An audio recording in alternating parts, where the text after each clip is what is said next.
My name's Leah Siviak, and this is the HMH Architecture and Interiors team, or just about all of us. Woo! And before we get started, I just wanted to say a few words. Month of Modern started in 2014 as an idea to celebrate the 25th anniversary of HMH and give back to our community. After canceling the 2020 edition, we're back and pumped for a 7th year of events. Sorry, I'm just gonna, I know, I can tell. All right, can I take it out? You can just leave it there and speak normally. They'll be able to hear good. you. Okay, we hope you'll visit our website, monthofmodern.com, and grab some remaining tickets for upcoming events. You can read about those on the front of your program. The Month of Modern festivities would not be possible without the generous support of our sponsors. Woo! We are extremely grateful for their help in making this celebration possible. Please join us in thanking these organizations especially. Premier Mortgage Group. Woo!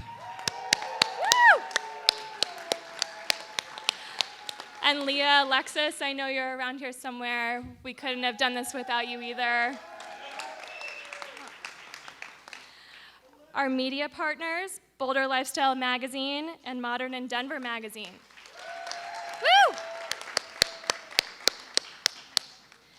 Signature Windows and Doors and Firuza Sadie for co-sponsoring tonight's event. Woo!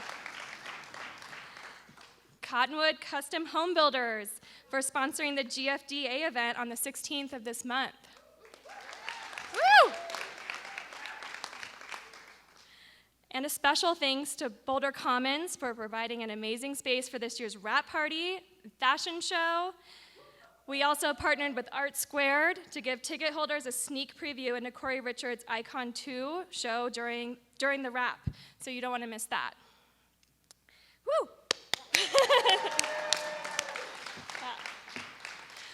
We have Ray Bailey behind the camera.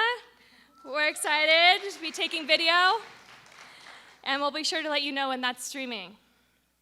And lastly, you guys, our audience, none of this would be worth it without you, and you make this exciting. Yeah. Woo! Now for the fun part, I'm excited to introduce our host for the evening, Lolo. Where are you? Lolo, come out here, you fabulous. Woo! Let's get fucked up. I mean, hear how these guys fucked up. Good. Everyone have a drink? Okay, hold on tight. All right, so what is Fuckup Nights? Fuckup Nights is a celebration of failure. Yeah. It's also an excuse to use the word fuck a ton on stage while at a business event. Let's be honest, it's something that we use all the time at our home offices while we're on mute on Zoom. Lauren, you're on mute. I know, it's because I hate you.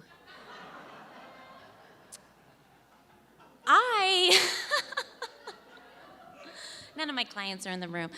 I own the Denver chapter of Fuckup Nights. I wish I could take credit for all of it, but it is an international movement that started in Mexico City in 2010. And they prepared some slides for me, which I changed.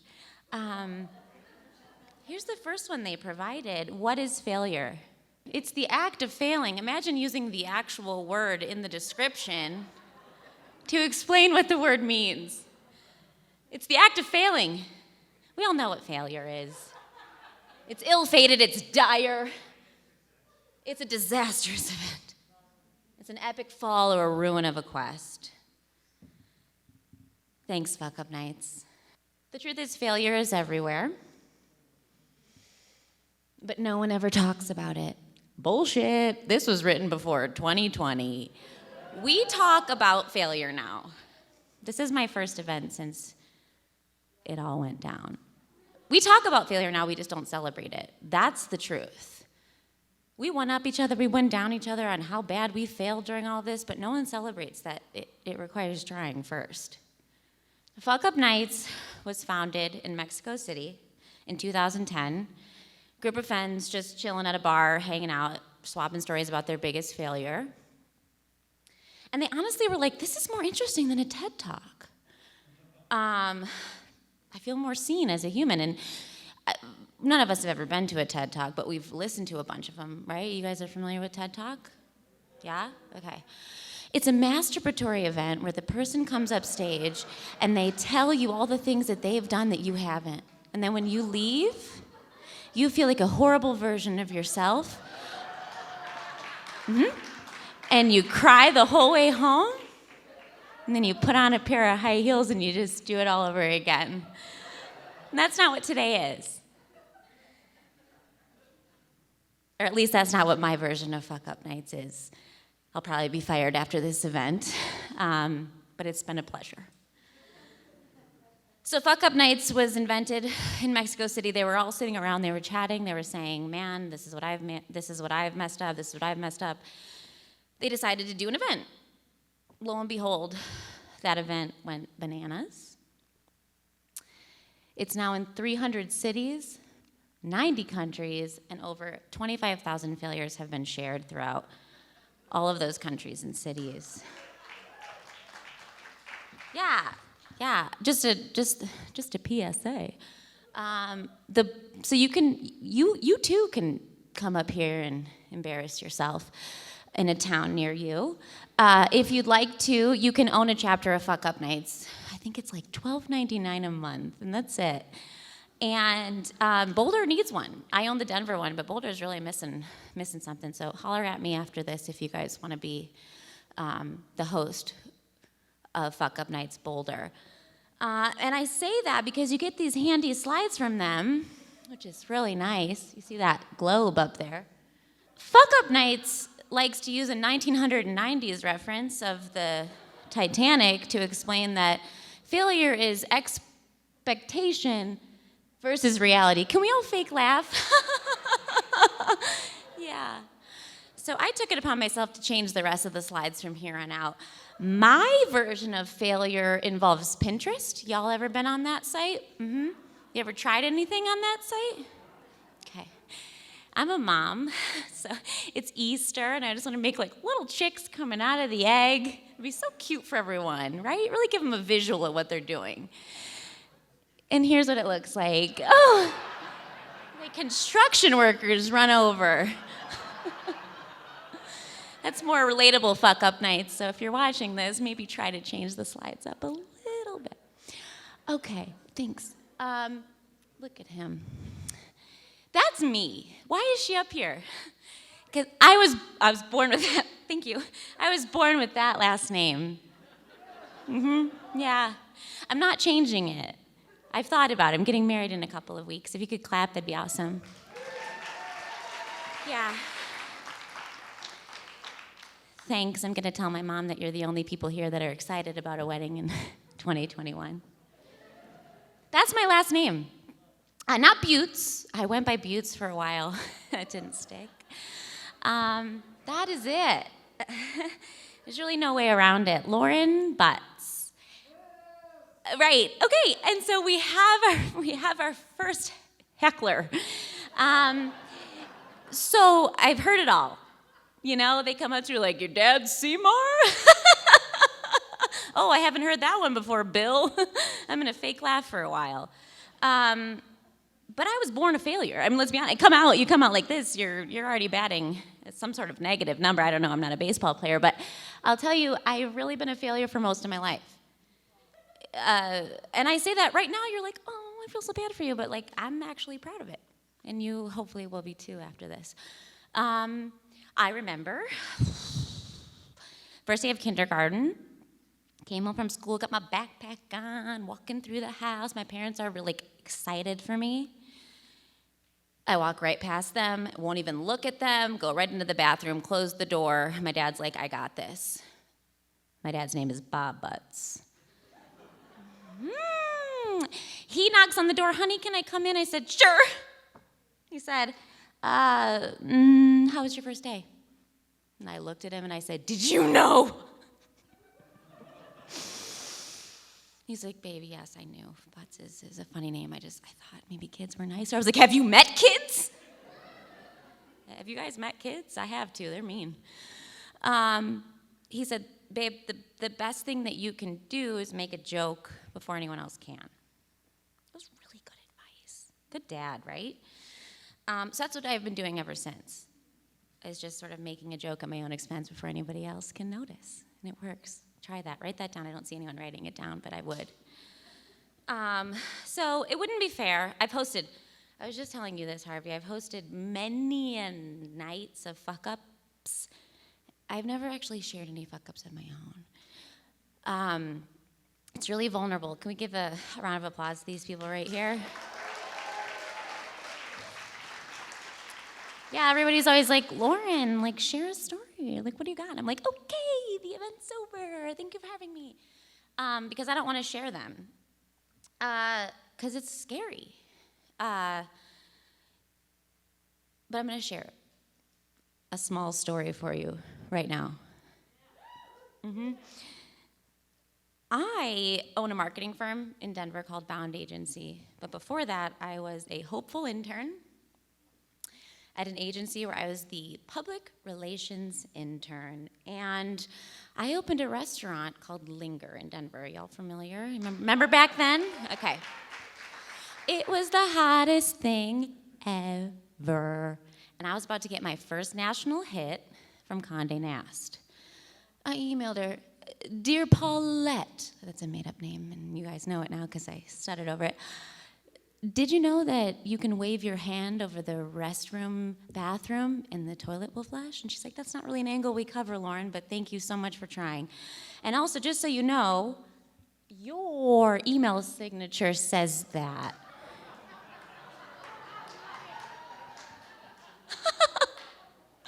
And I thought, thank you so much for responding to my email, because no one has ever responded to my email as an intern, especially at Condé Nast. And she did it so quickly and so confidently that I was like, I'm going to respond to, and I'm going to tell her, thank you for sharding.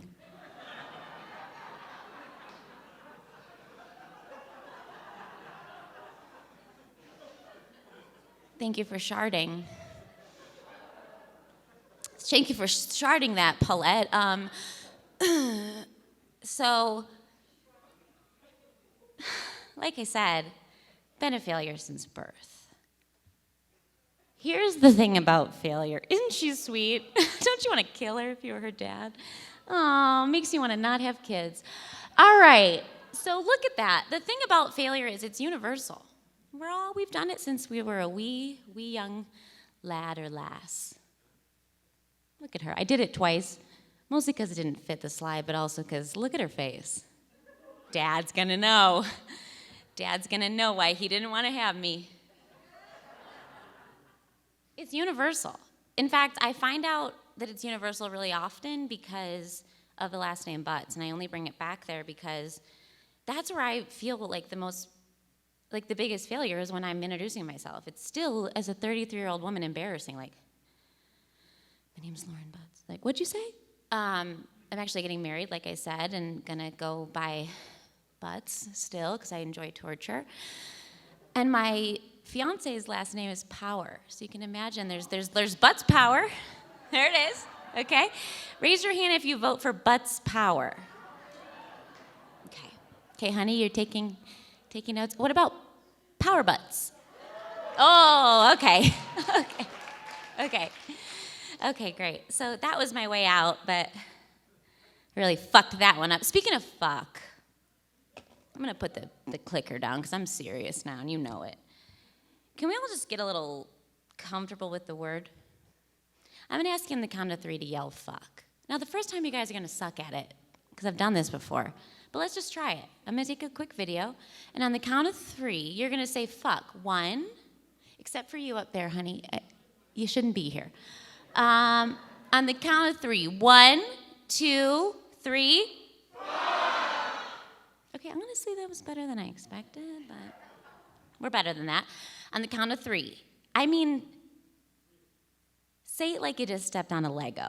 Ready? 1, 2, 3. Fuck! Fuck! Anyone who says that they don't say fuck in business is a fucking liar. Thank you. It's hard, and it's just a goddamn word.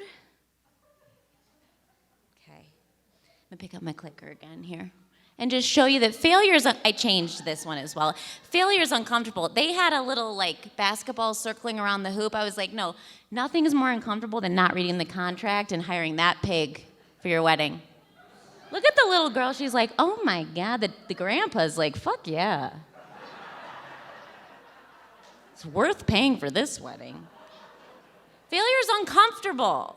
It's universal and it's uncomfortable. I'm going to share something that makes me feel a little uncomfortable.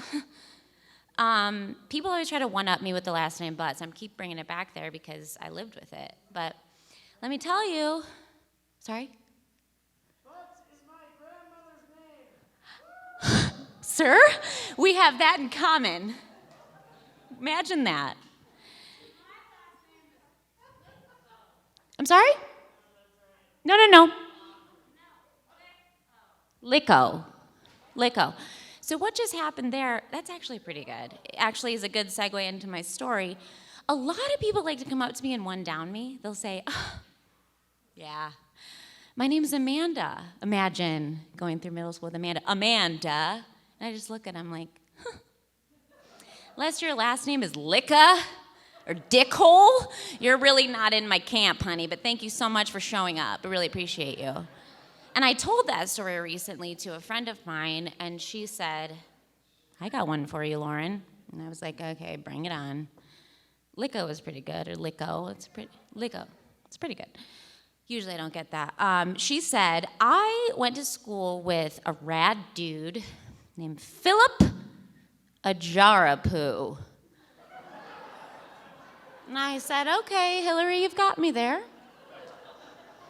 The coolest part about it, day 1, Philip Ajarapu. Day 2, that name's funny, I'm gonna change it, I'm gonna go by Phil.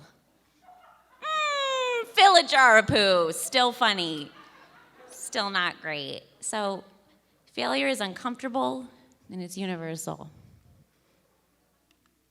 It's also dynamic. Oh, I'm still rich.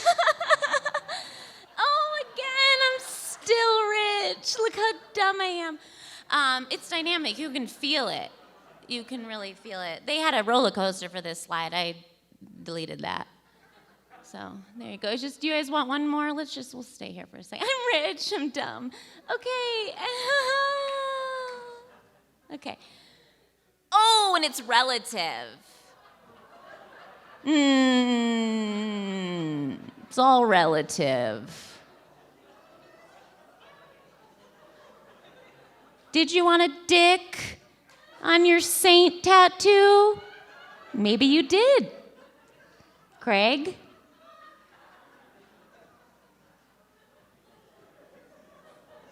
This is not what you signed up for. It's better. It's better than what you signed up for. All right. Let's do something sweet so that we all feel better about ourselves. Let me tell you, never let success get to your head. Never let failure get to your heart. Aww. That's sweet. All right, now everybody, let's give a round of applause for our first speaker. I did a little digging on all of you before we met here today. And I made up fake facts, just kidding. I researched these facts about you. And our next speaker is Harvey Hein.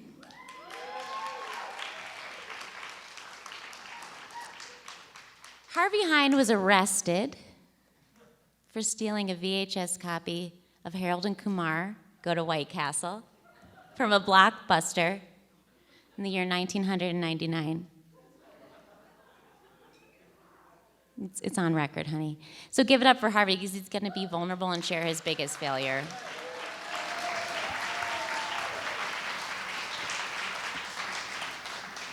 Actually, can go back a slide? Yeah, that's great. I'm on. You guys can hear me? Great.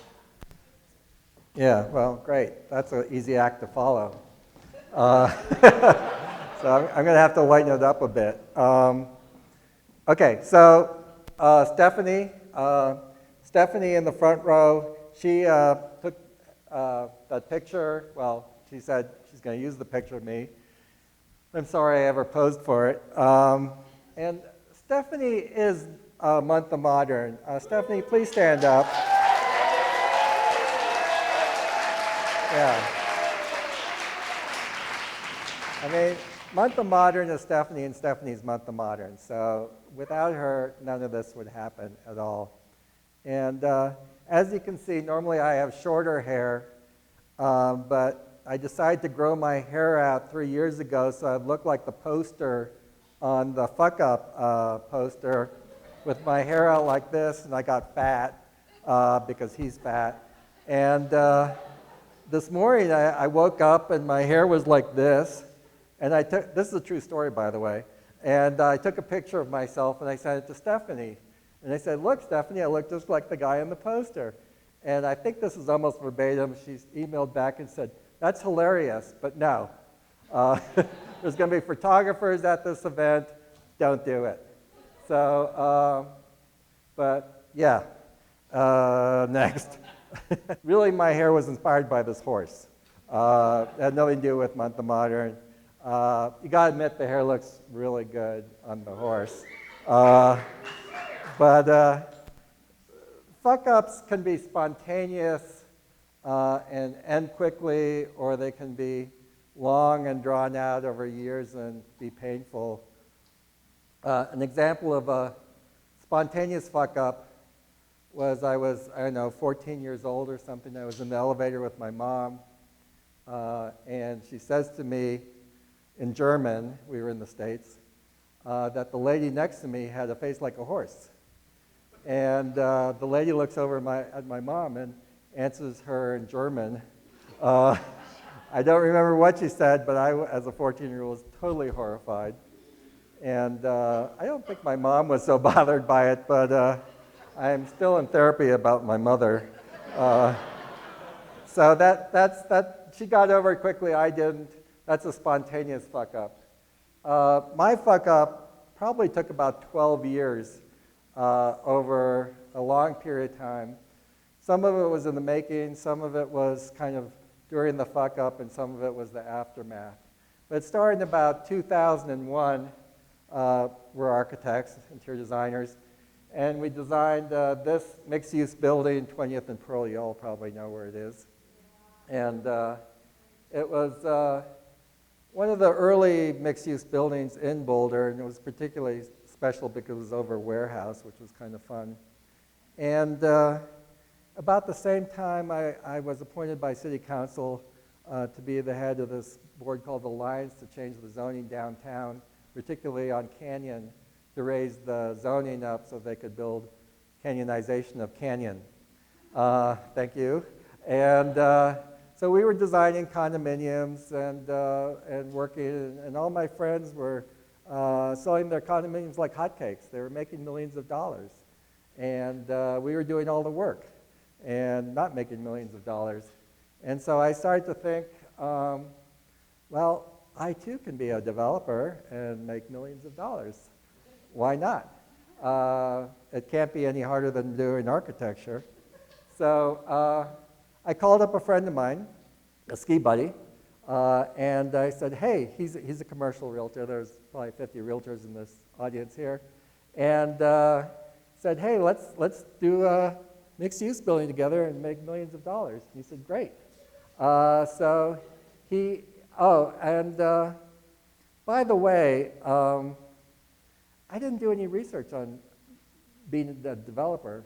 I didn't take any seminars. I didn't read any books. I didn't watch any YouTube videos. I didn't read any comic books. No developer jokes. Nothing. I just said I'm a developer.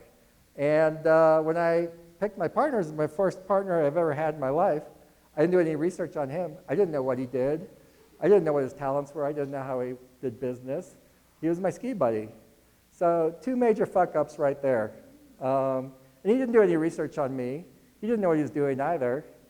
He didn't know how I made decisions. So it was kind of odd, and we paid for it dearly.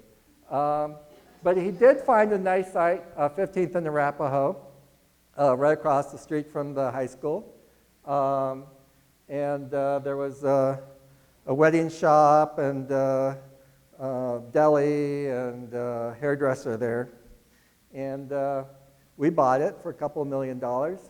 And we tore it all down, found a bunch of gas station tanks that cost us a fortune to remove. But it was right across the street from the high school, so it had really good convenience stores like a porn shop, a liquor store, pizza place, a gun shop. Yeah, a really good neighborhood for high school, so we fit in just well. Actually, Joseph and Brandy are here. They bought the porn shop, so that really, the neighborhood went down after that. Yeah, and we got going. This was 2005, and I was, in my head, I'm like, oh, I'm going to have the penthouse apartment, and it's going to, this beautiful deck, and our office is going to be huge, and we're going to have this art gallery on the side where we can have events and drink champagne and have beautiful people over and do all this wonderful stuff. And I had spent all our money already. And you wonder, how did these 2 idiots pull this off? And well, there was free money then. This was 2005, and they were literally giving money away. It was amazing. So we go into the bank and we say, we want to do the $7 million project. They go, great. And we go, but we don't have any money. And they said, well, you got to put 5% down. We said, well, we don't have 5% down. They said, okay, well, let's do this. You're the architect and you're the developer, so we're going to pay you, you'll get paid to do the architecture and the development, and then you're going to give that money back to us, and that's going to be your down payment. So it was kind of the sleazy deal of a fake down payment in advance of actually doing the work. But that's why the Depression happened. So we started building. The architecture is fun, the easy part. We're good at that. And we're spending money right and left because the economy was great. We did, steel, concrete, no pennies saved anywhere. Everything was the best. And then 2008 came around. And this is what it looked like in 2008. We were halfway built, and the economy just crashed worldwide. And we thought, hey, that's cool, because you know what? Take a couple of years to build a building. We've been through recessions. We've been through 2001. I've been 1974, on and on and on. So this is our office at the time, a little bit before. But we were smoking cigars. We were in Costa Rica. We all went to Costa Rica, had a good time, spending money. We weren't worried about it. No way. Life was good. So then the building gets built. And yeah, it's great. We haven't sold anything. It's 2009. The building's built. We haven't sold 1 unit. So we get this Harvey Heim, that's me, due immediately $7 million. 1 day's interest, $823 a day. And it's like, what do you do with that? I mean, it's like, I don't even understand that. I mean, it's like, okay, I'm dead. So luckily, one of the things my partner was good at was he was a realtor, and he was more used to dealing in millions of dollars. So at least he understood millions of dollars. I didn't understand it. So what I did do was I crashed. That was the way I reacted. I'm an expert skier. I've been a ski instructor for many years. So I crashed. and broke my neck, major head injury. And actually, was lucky that I lived because I had a racing fence that happened to be up because there was a race that day. Otherwise, I wouldn't have lived. But it was a bad time. We were doing a mixed-use building for a client on Pearl Street, and he committed suicide. And we were sharing an office with a developer who was partners with Sam Austin, and he committed suicide. So within 3 months, I crashed and 2 suicides. So it was serious shit. And we were all pretty upset about it. But I was lucky. I had drugs. And I mean, opioids are a real problem in this country, but it really was good for me because for 4 months, my life had come to total shit, and I had 4 months of drugs to kind of get over it. And Sherry was great. I don't know what she did, but she kept the business going. And I think I came to the office and she said, yeah, Harvey, just work over there and we'll throw it out later. But yeah, after 4 months was gone, I actually was looking pretty good, new fashion, and things were not picking up economically, but they were so bad that we got lucky. The bank that we had borrowed the money from was a relatively small set of banks, and they had lent too much money to developers, and they had lost so much money that if our project failed, the FDIC was going to shut down the entire banking system. And for some reason, they told us that. I have no idea why they told us, but they did. So they said, hey, Harvey, you owe us $7 million. And we said, no, we don't have $7 million. We're going to go bankrupt. They go, no, you can't go bankrupt. How about $6 million? Nope. 5 million?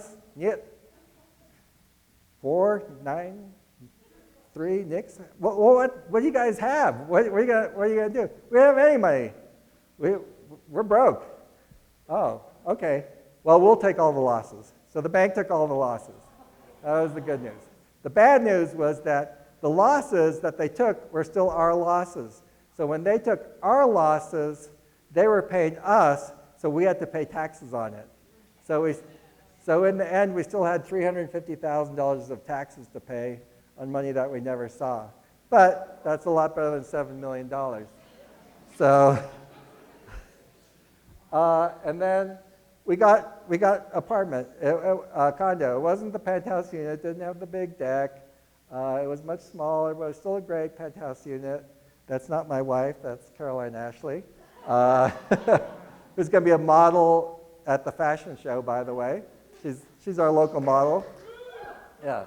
And we got an office. Now, it doesn't have an art gallery, and it's really tiny, but it does its job quite well. And so what did I learn from all this? You know, I'm just kind of born stupid, and you know, I go into these things with full force, and sometimes it works, and sometimes it doesn't. I'm glad I do it. I'm glad that I lived through it. My partner claims he has serious PTSD still. Sorry for him. But, you know, I go try new ventures. Life is boring otherwise. So what's the bagel? The bagel is my favorite joke. So, gotta end on a joke. So there's this guy, and he's a complete loser. He's a complete fuck-up. He's the king of fuck-ups. And he's buttering his bagel, and it slips out of his hand. He drops it, and it lands on the floor. And it lands butter side up. And he's looking at this bagel, and he goes, I'm a complete fuck-up. I don't get this. So he goes to his rabbi, and he says, Rabbi, you've known me since I've been born. I'm a major fuck-up. And the rabbi goes, that's true. You are. You're a mensch, as they say in Yiddish. And he says, but I dropped my bagel, and it landed butter side up. Does this mean that things could be changing? What does this mean? The rabbi goes, God, this is a tough one. Come back to me tomorrow, and I'll answer your question. So The guy comes back the next day, and the rabbi says, "This has been really difficult, but I know what happened. You buttered the bagel on the wrong side." Yeah. Thank you.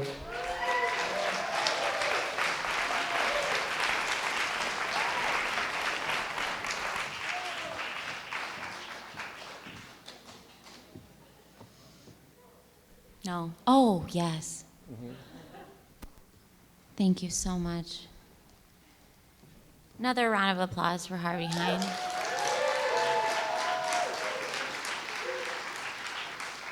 It ain't easy. And all jokes aside, this ain't easy. I'm so psyched to be with you guys right now as you celebrate failure, because it means you did something, for fuck's sake. Who's next? Oh my God, it's the Duchess. It's the Duchess. I learned a lot about the Duchess by Googling her. She was actually married to Zachary Ty Bryant. You don't need to get out your phones to Google him. I'll tell you who he was. He was the oldest brother in Home Improvement. Remember him? A real D-lister. No offense, Duchess. And she actually called off her wedding when she found out Tim Allen was not his real father. Yeah. Talk about bravery right there. Come on up here, Duchess. It's time for you to fail.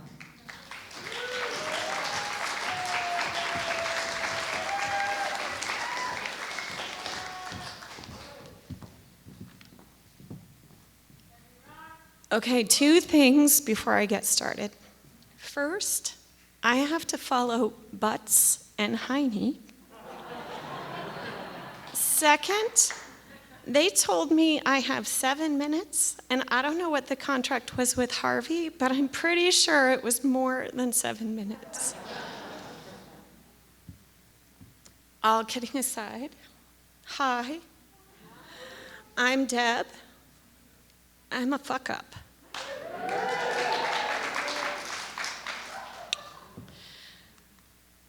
A little bit about me. I have a bachelor in fine arts and graphic design. I have a master's in fine arts and political poster design. I worked as a graphic designer and an art director for 12 years, and then I felt pulled into teaching. I started teaching graphic design classes at Front Range Community College in 2005, and I was hooked. I love teaching, especially at the community college. I got very involved very quickly. I was hired full-time in 2006 as the program director for our multimedia graphic design program at the Boulder County campus. And I'm a bit of an activist, so I got super involved in like faculty senate and every committee I could be on and task forces, and I was just like, I am gonna make this place better. I am gonna make this better for students and faculty. So after doing all this, my supervisors and other leaders at the college started to recognize me as a leader and pulled me into more decision-making processes. There's a lot of turnover at our campus during the time. Many people referred to it as the dark times. And we had kind of a revolving door of department chairs and deans and vice presidents at my campus. So in July of 2011, my department chair just quit through email with 1 day notice. I had a department of 4 people, all of those veteran faculty members, and they decided I should be department chair. So here I am. I'm so happy. I'm like, look, everyone likes me, and I am so popular, and I'm doing such a good job. Woo! So I was thrilled. The leaders who I respected, who they said they had the confidence in me to lead this department, right? I don't know if any of you are in academia, but being a department chair is not like a great achievement. It's like you have to do it occasionally. But I was thrilled. I was psyched. I was like, yes, I'm going to change the world, and I am going to make this better for faculty and students, at least, my part of the world. Yeah, rose-colored glasses. Might be important to note, I was a young, fresh, female faculty member, and my department, and I had been at the college for 6 years, woohoo, huge, long tenure, and my department was full of veteran male faculty members who'd been at the college for 15 to 20 years, right? So they absolutely knew what they were doing when they decided I should be department chair. They knew. They were like, we're not doing this. You should do it because you're young and you're eager and you're going to do this, right? And I'm pumped and I'm excited. For most of the part, I worked really well with them. I supported them where I could, but I never, ever tried to challenge them because who am I to do that? I'm a 6-year faculty member, young woman. They are 20-year veteran male faculty members, all toward retirement age. Who am I to challenge them? So I avoided conflict, something I was not prepared for in that stage in my leadership, and I was okay with it. So one day, my boss called me into their office, and they had a concern and an objective for me. One of these faculty members had been coasting for several years, was disengaged, weren't really doing their job. Their program was suffering, not growing, not excelling. Everyone was aware of this for years. No one did anything. So here I am, the new eager to please faculty member, department chair, and my boss asks me to put this person on an improvement plan, right? Right. So anyone that knows about improvement plans knows that that's kind of an exit strategy, right? So I was to document everything they did wrong or weren't doing at all, knowing full well that this veteran faculty member would most likely not do it and would be angry and pushed toward resigning or retirement. So I'm hearing what is being asked of me, right? And I'm in this meeting with my boss. I'm like, how can I do this successfully? What am I going to do? Yes, I hear everything you're saying. Then I leave the meeting. My eternal response is, what am I being asked to do? Are you kidding? So I immediately felt like I was being placed in the position to do something wrong. I listed all, sorry about that. Not in the best interest of the faculty member. I didn't feel like I had any of that power that I felt like I was going to have as a department chair, right? That whole world-saving power. I didn't feel like I had any of that. I didn't feel like I could say no to my boss, who also had the support of his boss, my vice president. So here I am in this situation, and I'm thinking more about it, and I go home, and I keep dwelling on it, and then I'm like, what the fuck? Are you kidding me? I am being asked to do this, right? How could someone ask me to put someone in this position and make them so uncomfortable they wanted to quit their job? But I did it. I met with the faculty member. I listed all the things they needed to do to improve. I listed all the things they needed to do to get a commendable rating, right? Above that little improvement plan, which is insulting to someone who's been there for 20 years and has never had anyone confront them about their shortcomings. I pointed it all out. I never offered any suggestions of support. I never engaged with the faculty. I never said, why are you not engaged? What's happening? How can we get you reinvigorated and, make you be a better teacher again? All of that. I never did any of it. I never offered any kind of leadership. And I was ashamed. So after a year of this, a year of just meeting with this faculty and the anxiety and the just upset stomach and heartburn that came along with every single meeting, that faculty member made an error that cost our department $40,000. Now, in the big scheme of things and in college budgets and things like that, $40,000 isn't much, but it was enough of an impact on top of this whole year of focusing on everything this person had done wrong that they resigned. So, right, mission accomplished. They sent a letter to the campus vice president and my boss, who was the dean, and the president of the college, and they said they were resigning because of my, Deb Craven's, lack of leadership. And it was all on me and all because I supported this whole initiative to get this person out. So that happened, and my superiors praised me for the outcome. And even just talking about that makes me feel uncomfortable. It gives me a lump in my chest. I never wanted to feel that way again. And that was my turning point. I realized my superiors, my mentors, my just champions were fallible. They didn't know what they were doing. They didn't always have the right answer. And if I didn't agree to what they were suggesting, I could say no to it, and I could challenge them.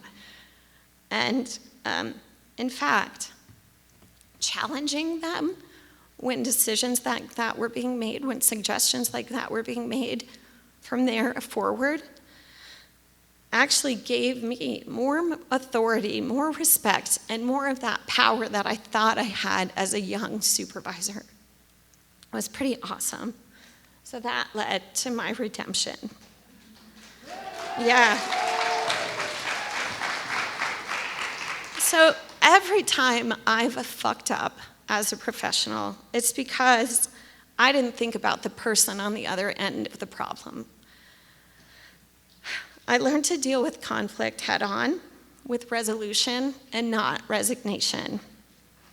And now, I'm an advocate for my fellow faculty. I'm an advocate for students. I'm recognized as someone who's direct and honest and their champion. That fuck up, that poor decision, that's why I am who I am and where I am today as the Dean of Instruction at the Boulder County campus.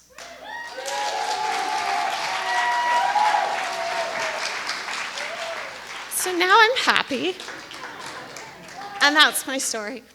Thank you.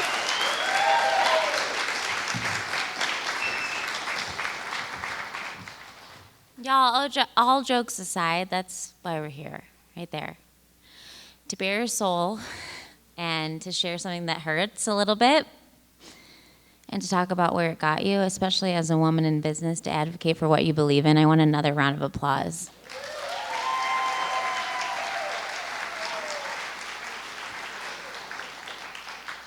Badass Duchess.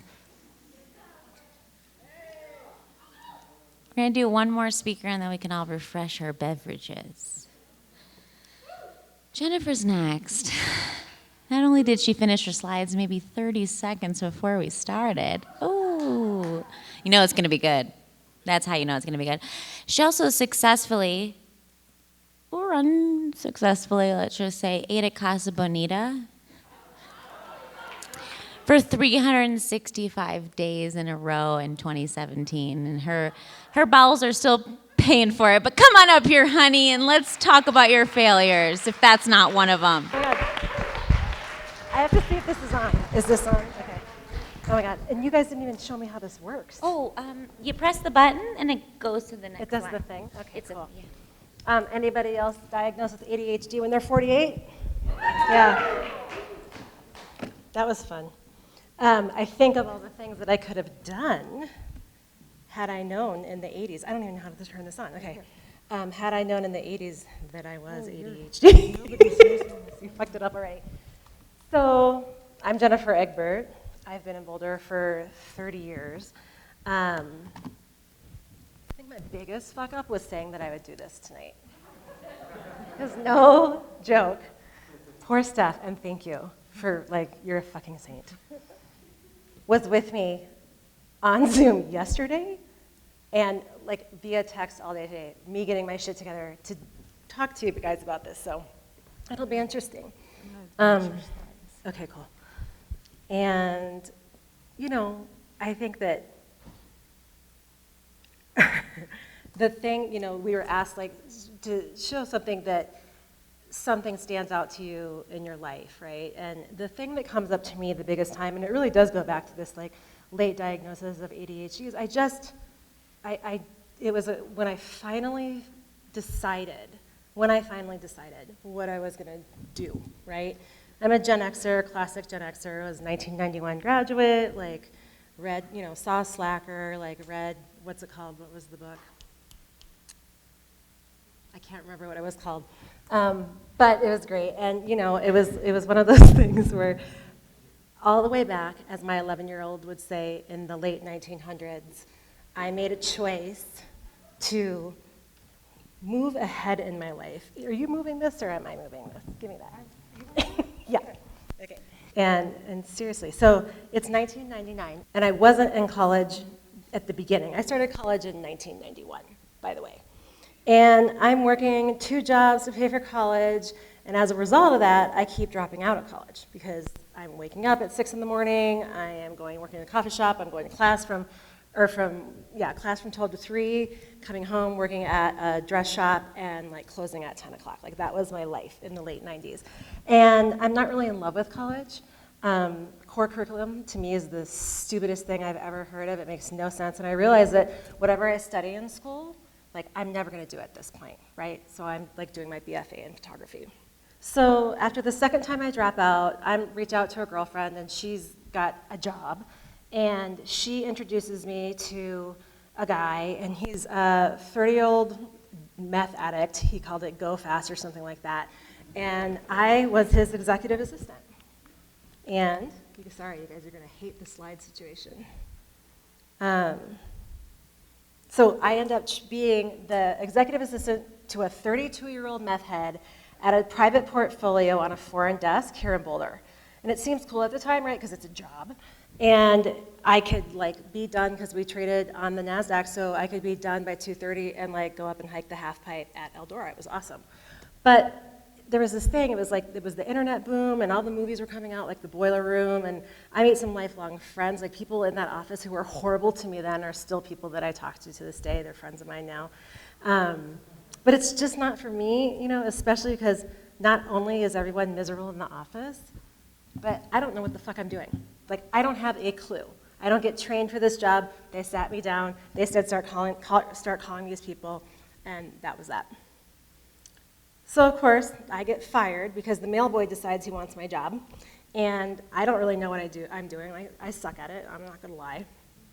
And so I kind of, you know, I leave that day, and I'm outside of a coffee shop, and I have a friend, and she is moving to Austin to go to graduate school, and I run into her boss at the time. And he asked me what I'm up to, and I said, I don't know what I'm doing. I just lost my job. And he goes, you're coming to work for me. I'm like, well, what do you do? And he said, well, we have a gas and oil company, and you're gonna come just be administrative assistant, we'll pay you 50 grand. I'm like, dude, I know nothing of the gas and oil industry. Like, I'm an art major, or I'm trying to be one. He said, I don't care, we'll train you. So, I mean, that was, again, this whole other thing of putting me in this position of like, I'm just gonna go in and sit in a space and pretend I know what I'm doing, and he doesn't care. So it's not rocket science, right? So whether or not it was rocket science, I will never know because they never trained me at this job either. They decided it's a good idea to send me to LA for a passion project, a little side project. They have a little record label, and they want me to go to their board meeting. And I'm like 27-ish at the time, maybe 26 or something. And again, I look at the guy, I'm like, I have no idea. I'm from Northfield, Minnesota. Like, it's like this big. And I've never been to California, let alone Los Angeles. Like, I will get eaten alive. And he's like, you'll be fine. Like, just don't give them any advice or anything. Like, just go sit in the meeting for me. I'm like, all right. So I go to the meeting. And, you know, they're like super invasive. So I'm like terrified. And for once, because this really could be something that I'd be interested in. I was like super into music, so why couldn't I be in the music industry? Because I would wing it all the time. But beyond that, I'm not like super sophisticated, right? And I'm headed to LA, I sit in on the meeting, and I say like 0 words. None. I sit there in a sweater and like I'm trying to dress cool. I don't say anything. And I fly back to Denver, and I walk in the next day, and this guy is like, what did you do? I go, what do you mean, what did I do? And he goes, they loved you. And I go, what do you mean? And he goes, you were brilliant. And I was like, I didn't say one fucking word. Like, I don't know what the fuck you're talking about. I said 0 words. And he goes, it doesn't matter. Like, that was great. Thank you. I was like, okay. And so I kind of go on, like I'm excited to go back to LA. I think it's gonna be really cool. And I walk in, like it's like 2 weeks later, and he's like, Jen, we gotta let you go. And I'm like, and I don't blame them, honestly. Like, it was a gas and oil industry business. I don't even know what the fuck you call it. But like, I would sit there all day long. I think I walked down to the bank and deposited their checks every morning, and that took me about half an hour. And then for the other 7.5 hours a day, I sat there. And you have to remember, like, it's like the early 2000s, so there's like not a lot on the internet. There's not a lot to do. It was like, I was losing my marbles. So he tells me that I'm fired, and he's a guy that I can have a conversation with. I've known him for a long time, like just through like being in Boulder, you know how you start to see people for a while. But it's like that moment, you know, in Fight Club, when Cornelius figures out who Tyler Durden is. You know what I'm talking about, that scene? And it's like the sound goes, and I was like, holy shit. Like, this is like my last resort, right? Like, I'm gonna be 28 or something. I have to find out how old I was. And they are paying me to do nothing, and at the same time, it felt like the first time that the rug was like pulled out from underneath me, because I really had nothing ahead of me, like nothing. I was kind of dating kind of tools. I was going out and partying in Boulder all the time. I had been here through college. I kept dropping out. Like, really, there was like nothing that I knew to do. And it was just a weird feeling. And so I remember it got really slow motion, and I'm listening to the guy tell me, he's like, you gotta turn in your laptop and all this stuff, but it feels like my whole mind, I'm real visual, right? So it runs like a movie, and he's telling me all this stuff, so I'm listening to him and fire me, and because they have nothing to do with me, and I'm thinking, like, all I can hear him is being like in the Peanuts, like, wah, wah, wah, wah, wah. And I'm kind of like, can't feel my skin, and I'm thinking, like, what the fuck am I supposed to do? And I'm thinking about it, but I realized I just said it out loud to the guy, like to my ex-boss. And he just shrugs me, he's kind of like, I don't know, go back to school and get your degree. I was like, oh my God. So and to me, like, that was like the most like trite and banal and like unhelpful thing that I could hear at the time. And the fact of the matter is, like, I had not accomplished dick. Like, I hadn't accomplished anything, nothing to write home about. So I feel like I was like really fulfilling my role as a Gen Xer at the time. And so it wasn't as easy to walk away from it because I knew I was like in trouble. So I'm like gathering up my shit. And I didn't have much because I didn't have much to do there. I had like a pencil, and I think I had the silver Nokia that was so badass, the Matrix one. I had that. I put it in the box. And then, this is my homage to my first cell phone, right? Then floating, like I kind of like felt like I was like floating to the elevator and like pushed the button to go, G to go down. and went down 15 stories, and like people are in the fucking elevator, and I'm in like the box. Like it's like so embarrassing, right? And I find myself like at the AB bus stop, like I land down on Market Street, walk over to the bus stop, and I'm there, and I get on the bus, and I'm like I'm listening to Radiohead because I'm brooding, and like sit down in the seat, for crying out loud, and like it's on my left side, and I remember this real vividly. Like everything was really dark. And I was really upset, like super scared. And I remember like everything kind of like was that like stormy gray day, and the bus was moving, and you could kind of hear all the things that a bus does. And then you're seeing Denver, and back then Denver was really not cool looking to drive through. And I'm just thinking like, I'm not good at anything.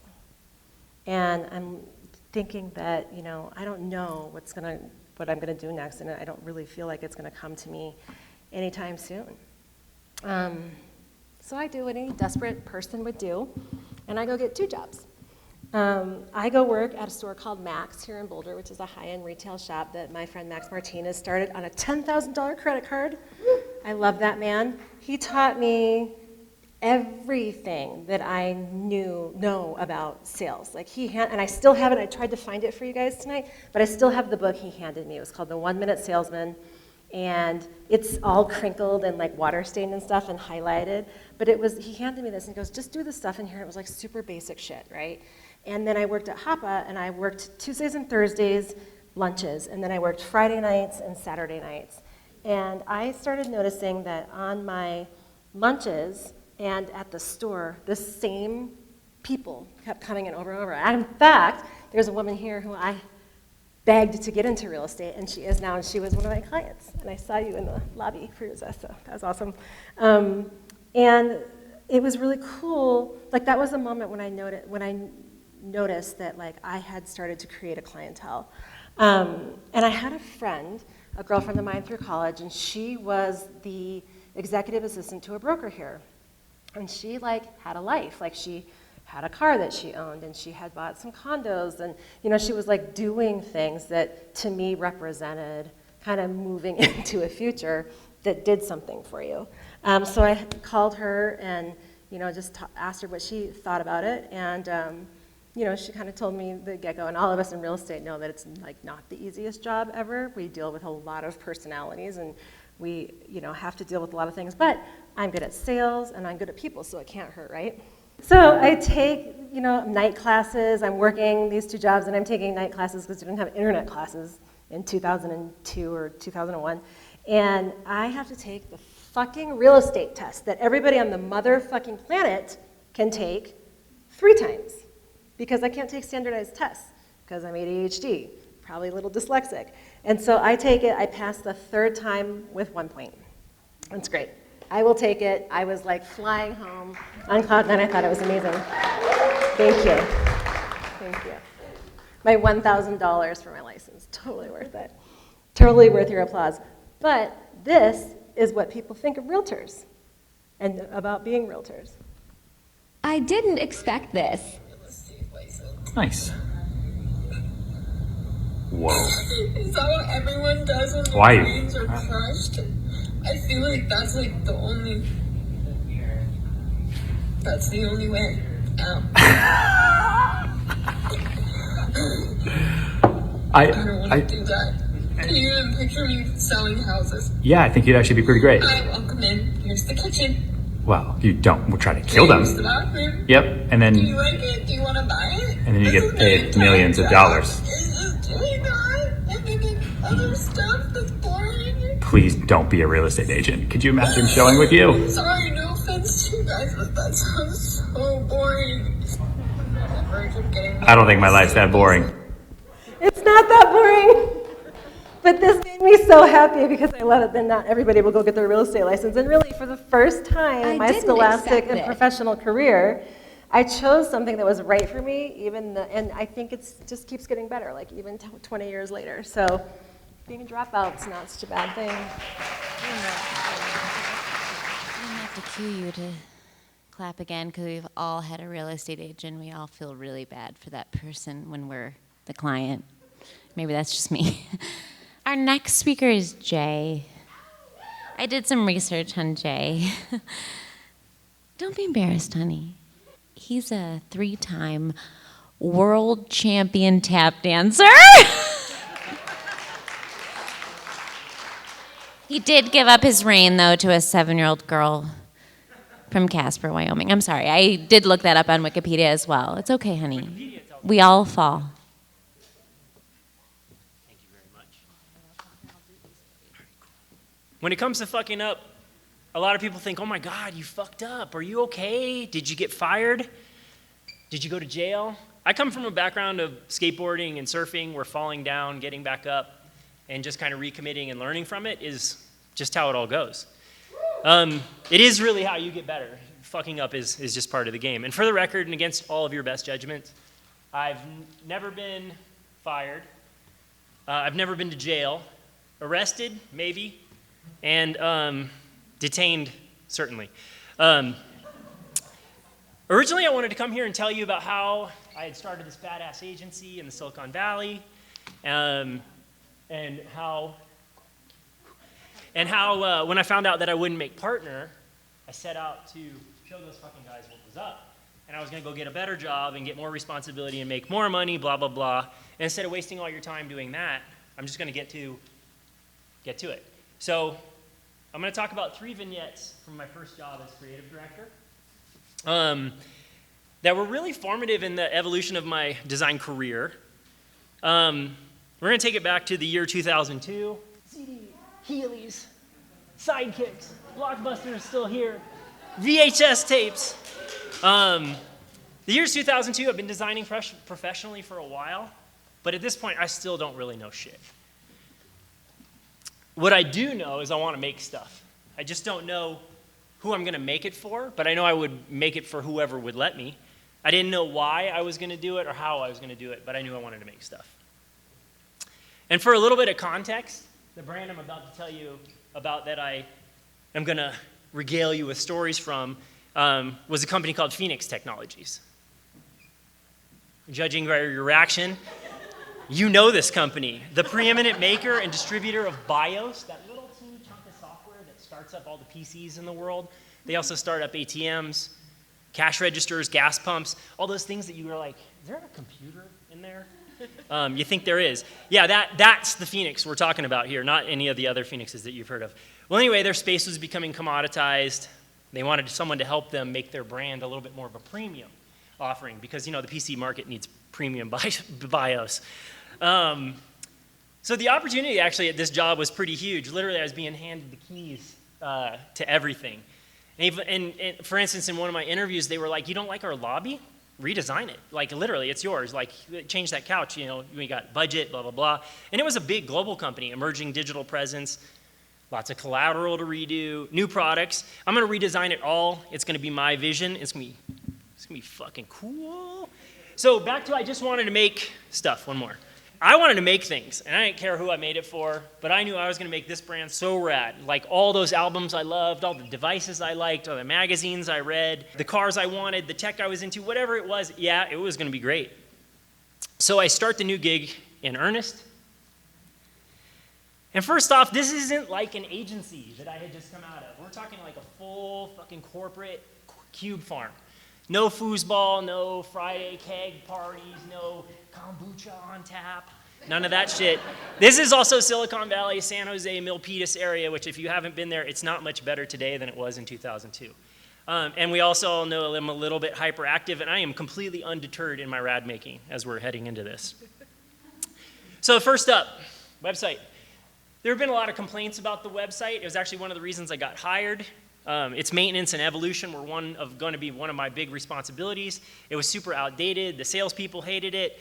Internet's kind of going crazy. And let's actually just check the internet at 2002. It's actually the same viewport we have on our phone was on our desktop. So it's not that nuts, but it is what it is.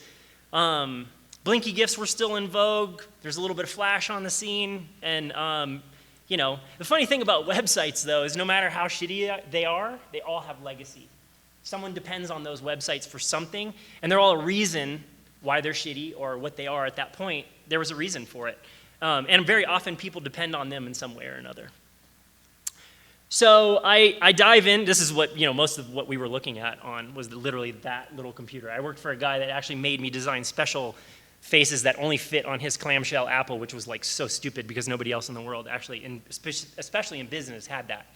But we dive in earnest, and I tear apart the website.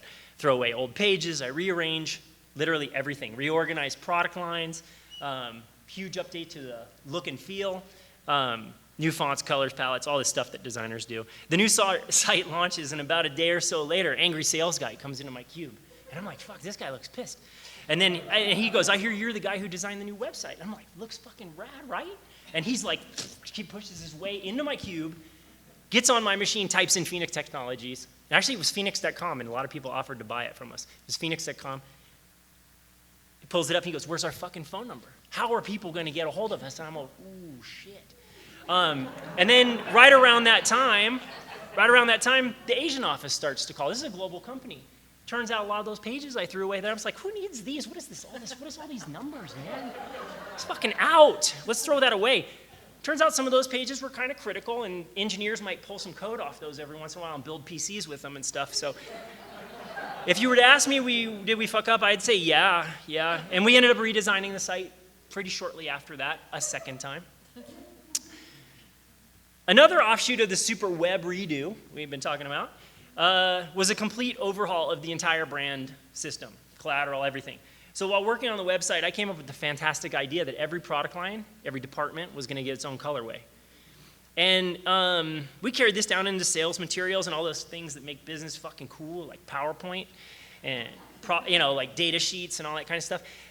Every product group got their own color to own and represent. I thought it was going to make everyone super excited. And hey, we're the blue team. Well, this approach had a really odd impact on the overall brand and started to be perceived on the outside as kind of schizophrenic. And apparently it wasn't uncommon for sales guys from one department to go to the same client and try and sell them another thing. So like security might go in and try and sell a product to a big PC company, and then our embedded guys will go try and sell them something. And then they're like, hey, aren't you the dudes from the other place? But they were like all blue and you're orange. And it just created confusion in the mind of the customer. And that's not really a great thing from all the 100, maybe 3 business books I've read in my life. And then kudos to the business guys for realizing that colorways were there and creating these distractions. So my life as a graphic designer was really being made. But we had to actually go undo the entire color system and get somewhat objective and rational about it. And it took some undoing, and I would bet today somewhere in these dusty offices that we worked in closets, there is tons of printed collateral that was done wrong the first time. And another big part of my show was to design all our trade show presences around the world. And there was this huge show we used to go to in Taiwan that was like the equivalent of like CES here in the United States. And this isn't like we designed like a 10 by 10. We designed like this 2-floor fucking building that like, union people came in and built, and we had private demo rooms and trade show girls, literally trade show girls. So we applied this new look to the entire booth, and we got to actually design, as the only dress I've ever designed in my entire life. I think it was vinyl. It was weird. But where it got really interesting is as key sponsor, we got to design the pickup vehicle for VIPs. And I was super excited, and to make the vehicles easy to pick out in like the busyness that is Taipei, I chose to do this big white stripe around the whole vehicle. And I was like, yeah, they'll be able to see it if like, there's tons of cars and blah, blah. And it had branding on it, but it was a base black limo. We just did this big white stripe around it and, whatever. Well, unbeknownst to me at that time, that kind of graphic pattern was really reserved for funerary vehicles in Asia. And, hearses, right? So you can imagine the look on VIP's faces when the dead wagon pulls up, in front of the Sheraton to take you to the show. We got some really testy comments. Sales guys were like, I was trying to show this dude we're the best company, and they were mad at me. Sales guys were mad at me a lot, actually, at this place. And I did do a lot more trade shows after that, and oddly, I didn't get to do any more car wraps, so I don't know if there was something in that. So I continued to fuck up at Phoenix for almost 2 more years. Like I said earlier, I've never been fired. And so was I successful? I don't know if I can answer that. I do know I was comfortable enough in my, fucking up is my discovery process to take on a new creative director job after leaving Phoenix and see if I could go in and brand another software company from the inside out, build a team, et cetera. I mean, I didn't die the first time, so I guess I wanted to just see if I was lucky or durable. And it turns out I'm probably more durable than lucky. And I look back on that role really fondly, actually. I think that the experience was really a turning point in my design career in so many ways. And it pointed out things that were literally like burned into my brain, like do this again. And then things that were burned in my brain, like don't ever do that again. I learned designing for business is a lot more than making a brand look cool. I also learned that I'm not the audience very often for what I'm working on. And that designers should make very objective decisions. And lastly, and most importantly, I really think that I learned that context in design is everything. Like, don't make cars that look like hearses in Asia. And above all, the key to fucking up is not fucking up. It's not about not fucking up. The key about fucking up is learning from it, adapting from it, shifting, taking those changes, going in completely new directions, because fucking up not only builds character, it builds experiences, and experience is what makes designers and better humans. I'm Jay Faircane, and I fuck up a lot.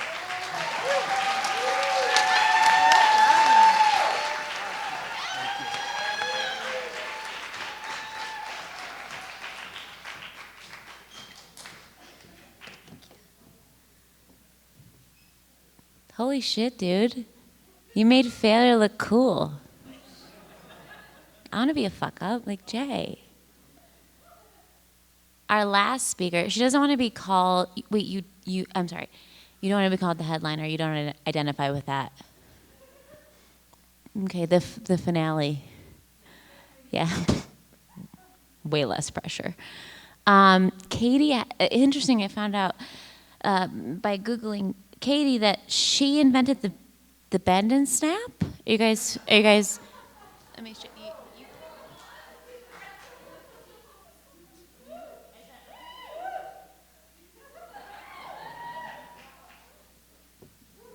Which was later stolen by Reese Witherspoon and taken for the movie Legally Blonde. And I'm sorry for that, honey. It's not your fault. Thank you for that. We've all used it. It really does work. Katie, come up here. Okay. Talk about failure, honey. Here I go. I got this. I got this. Okay. Here we go. This is August 2016, and this is me crying in my car on the way to work, singing Rachel Platten's fight song. And I don't know, it was like a kind of popular song in 2016. I don't know how many of you have heard this song, but it's like the kind of song that you hear on like a Hallmark movie when like the underdog has their turning moment and they're really feeling good and I'm talking like Ellen Show, cancer survivor turned Olympic athlete, like marching band in the chorus type song. And I just really needed it in my life. But this moment is kind of just the fallout to my fuck up, so I want to take a step back. There's a couple things that you need to know about me as it relates to this story.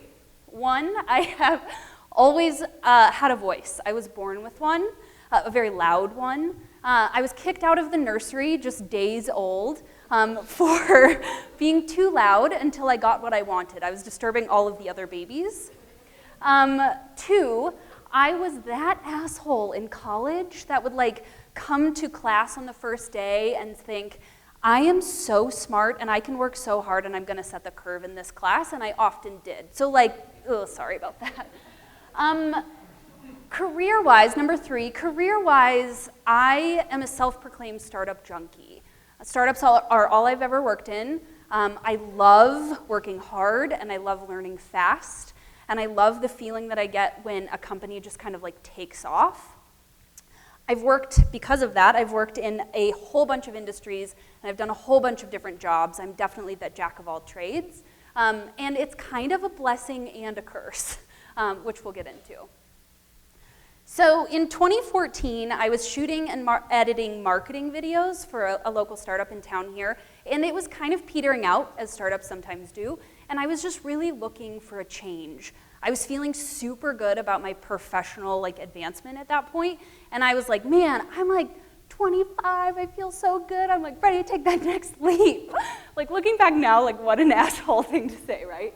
But I heard about this startup that was up and coming in the newly formed recreational cannabis industry, and they were looking for a director of marketing, and I was like, you know what, I'm just gonna go for it. I'm gonna throw my name in the hat and see where it goes.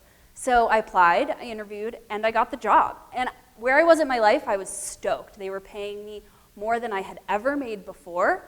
I was feeling good. And the cannabis industry at that time was very much up and coming. It was moving fast. There's a cannabis joke in there somewhere. My brain was on fire from learning everything that I could about the industry. And, where am I? Okay, here we are. So I was feeling super good. I had created a marketing strategy that was killing it. We were at the top of Google searches, which is if you're in marketing, that is the thing to be.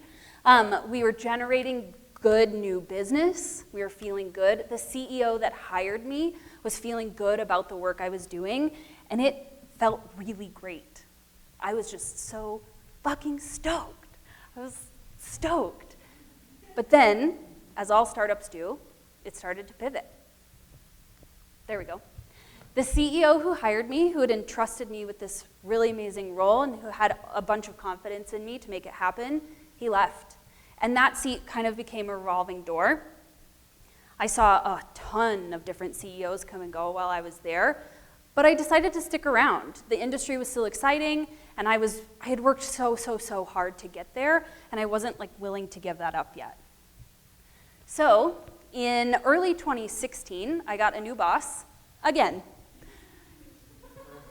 In my first little bit of him being my boss, he gave me my first and only performance review while I was at that company. And oh God, it was so bad. He gave me low or unproficient marks on every single item. Every single item. Me being that back to number 2 point, that curve setting student, I was horrified.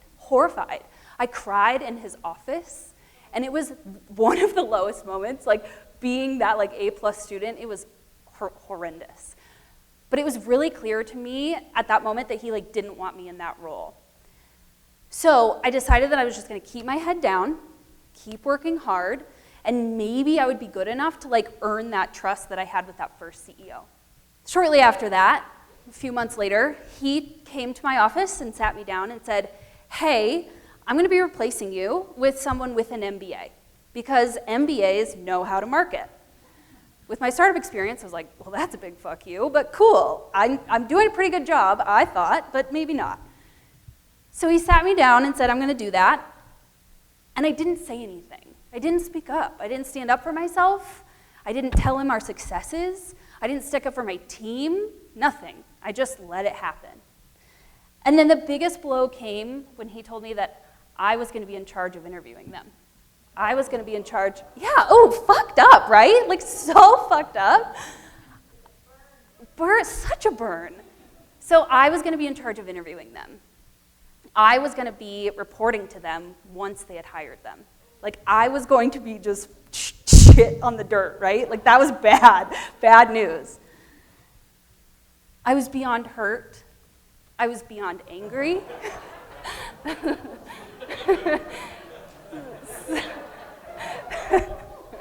Right? We kind of all been there. It sucks.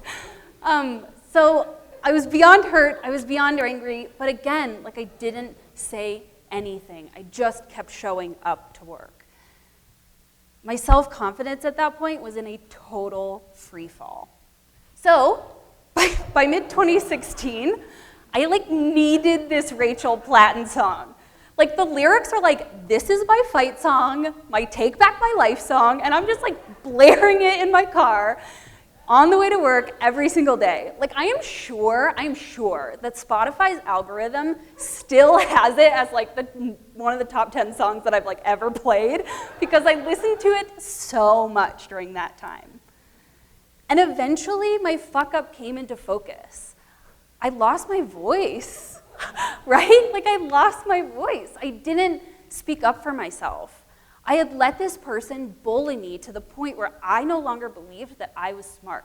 I no longer believed that I was working hard and that I was worthy of the job that this company actually hired me to do. I let them do that to me. But how did I let it get this bad? How? I didn't speak up, but more importantly, I wasn't willing to fail or admit that I was going to look like I failed. This was like the first time I'd put on my big pants, my like big girl pants, and had a real big girl pants job, was making real money, and I wasn't willing to walk away from that, so I just let it happen. That's fucked up. So eventually, I like got my shit together and started looking for a new job. I found a company that was so lovely with leaders that like actually cared. They built me up in ways that were positive. They taught me how to make mistakes, but more importantly, how to learn from them. Like, I owe my career, that like changed everything for me. I took a job title cut and a pay cut to get there, but it was totally worth it because I got my voice back. I was me again. Thank you. Thank you. Thanks. More importantly, like, thanks to those lovely people. Like, I owe them so much for just like trusting that I could do it. Anyway, on next Tuesday, I start a new job. I am going to be the manager of people ops and culture at a startup here in town. Yes, thank you. I've never done people ops. Well, that's going to be a learning experience, but what I do know is what good culture looks like now, because I've seen the bad and I've seen the good. And you better believe that I'm going to create a culture where people feel included rather than divided, where people feel trusted, where they feel like their voice can be heard and they've got a spot at the table for the awesome things that they can do. But really, more importantly, I want to create a culture where you don't have to have some cheesy-ass pop song to build up confidence to walk into the office every day. Thank you.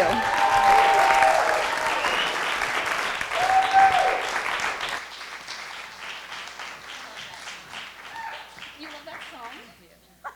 You've heard that song? Oh my God, this is my fight song. I love that song. Y'all give it up, that's rad, right there. Do you guys want to do a Q&A? Usually we do a Q&A. I think we've all had enough. How many of you have been around this many people for this long? Right? Yeah. Y'all cool if we don't do a Q&A? Okay. I do want to just impart a little bit of wisdom on you, just quickly. Remember to plan ahead. Okay? If you learned anything tonight, you know that you better plan ahead.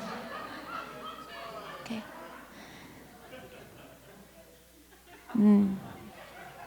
And keep clam and carry on. Keep clam and carry on. Because there's no regrets. There's no regrets. Okay? We only life once. Thank you, everybody. I'm Lauren Butts. This is Fuck Up Nights. Please leave here and make a bad decision.